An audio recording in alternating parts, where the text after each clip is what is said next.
घनदाट जंगल, लिंबोळीचं झाड, हाताला लागलेला शेंदूर आणि रात्री पडलेला देवाचा दृष्टांत.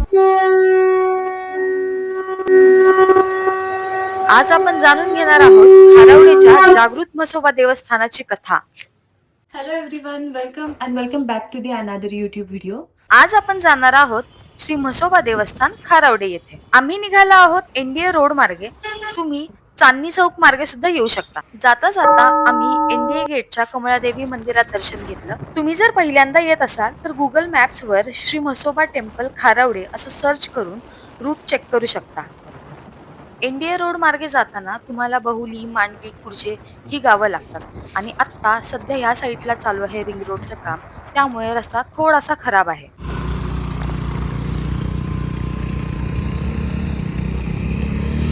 इथून खारावडे अजून 4 किलोमीटर अंतरावर आहे.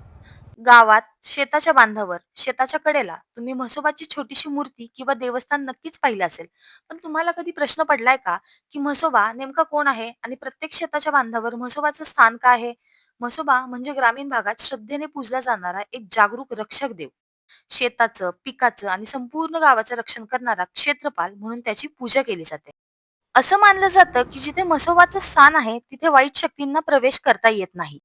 आणि याच म्हसोबा देवाचं एक अतिशय जागरूक आणि स्वयंभू देवस्थान पुणे जिल्ह्यातील मुळशी तालुक्यात खारावडे गावात आहे. स्थानिक श्रद्धेनुसार खारावडे हे म्हसोबाचं मूळ स्थान मानलं जातं. आज आपण म्हसोबा देवस्थानाला भेट देणार आहे. इथली नेमकी कथा काय आहे, मंदिराची उत्पत्ती कशी झाली आणि आज मंदिर परिसर कसा आहे, हे सगळं आपण या व्हिडिओमध्ये पाहणार आहोत. आता आपल्याला इथे भरपूर घरं दिसतात, पण पूर्वी इथे पूर्ण जंगल होतं.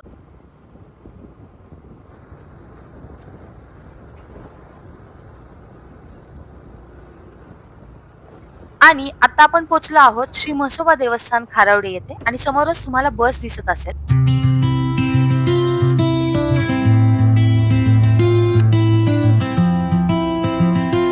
तर मंडळी, खारावडेला येण्यासाठी तुम्हाला इथे डायरेक्ट बस सुद्धा आहे. आत्ता वाजलेले आहेत 3:30 आणि स्वारगेट वरून तुम्हाला ही बस डायरेक्ट मिळते. ही बस डायरेक्ट तुम्हाला मंदिरापर्यंत घेऊन जाते. नारळ, प्रसाद आणि पूजेचं साहित्य घेण्यासाठी मंदिर परिसरात दुकानं सुद्धा आहेत. मंदिराच्या बाहेरच भव्य अशी 2 व्हीलर 4 व्हीलर पार्किंगची सुविधा सुद्धा उपलब्ध आहे.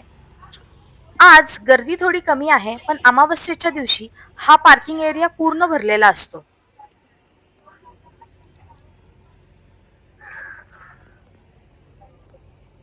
चप्पल ठेवण्यासाठी इथे बाहेरच चप्पल स्टँड आहे.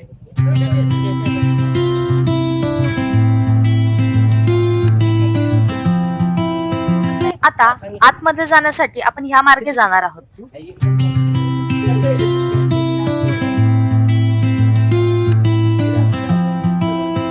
पुणे जिल्ह्यातील मुळशी तालुक्यातील खारावडे हे गाव घनदाट झाडी आणि निसर्गरम्य परिसरात असलेले हे ठिकाण आज अनेक भाविकांचं श्रद्धास्थान आहे.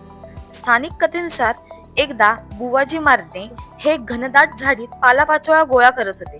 त्यावेळी निंबोळीच्या झाडाखाली त्यांच्या हाताला अचानक शेंदूर लागला आणि हे पाहून ते घाबरले. आणि त्याच रात्री त्यांना म्हसोबा देवाची उत्पत्ती होत असल्याचा दृष्टांत झाल्याची स्थानिक मान्यता आहे.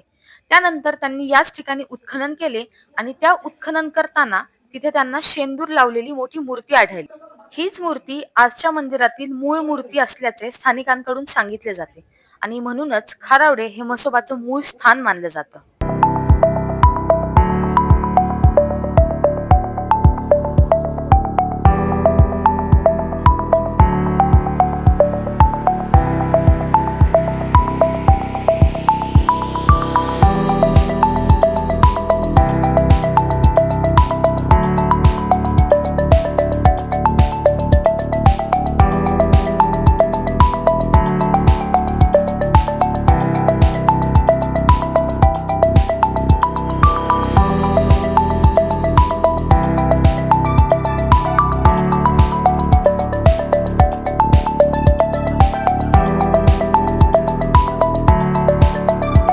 ज्याला पाहून भूत सुद्धा थरथर कापतात, ज्याच्या हुकुमावर भूतांची फौज चालते.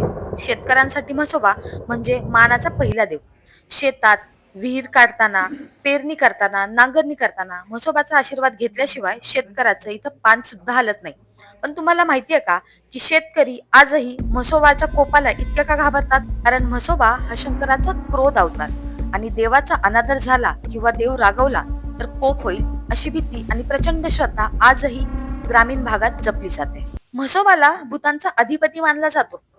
तो भूतांना नियंत्रित ठेवणारा देव आहे. जिथे म्हसोबा असतो तिथे भूत बाधा किंवा वाईट शक्ती टिकत नाही.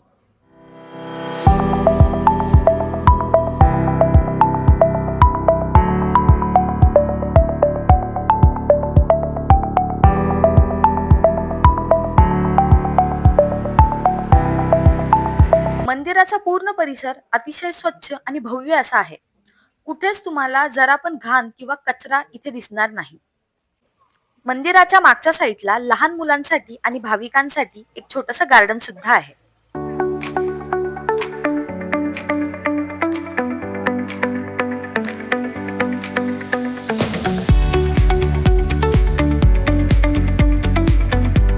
तुम्हाला ही गोष्ट माहिती आहे का? महिषासूर वधावेळी माता पार्वतीला सहकार्य करण्यासाठी भगवान शंकरांनी हे रूप धारण केलं होतं. वाईट शक्तीचा नाश होण्यासाठी त्यांना मान सन्मान करतात.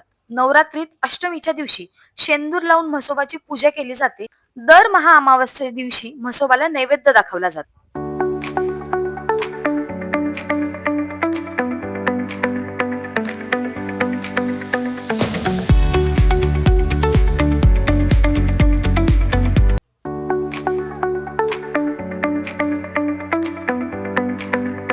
पूर्वी म्हसोबा देवाला नॉनव्हेजचा नैवेद्य दाखवला जात होता. आता ती प्रथा बंद झाली आहे आणि फक्त गोड नैवेद्यच देवाला इथे दाखवला जातो. इथे मनातली इच्छा पूर्ण होण्यासाठी नवस केला जातो आणि ती इच्छा पूर्ण होण्यासाठी हा धागा बांधला जातो.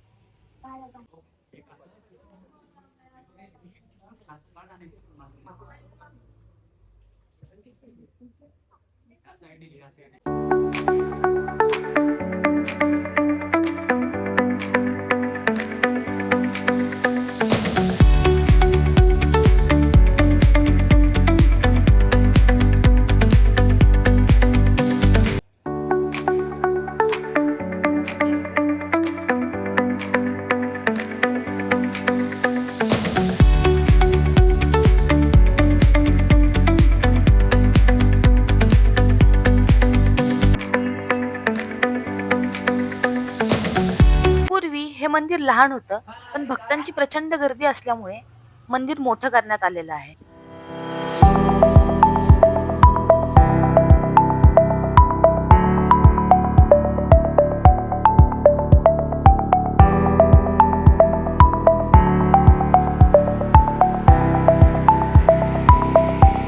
भाविकांसाठी इथे भक्त निवासाची सोय सुद्धा आहे.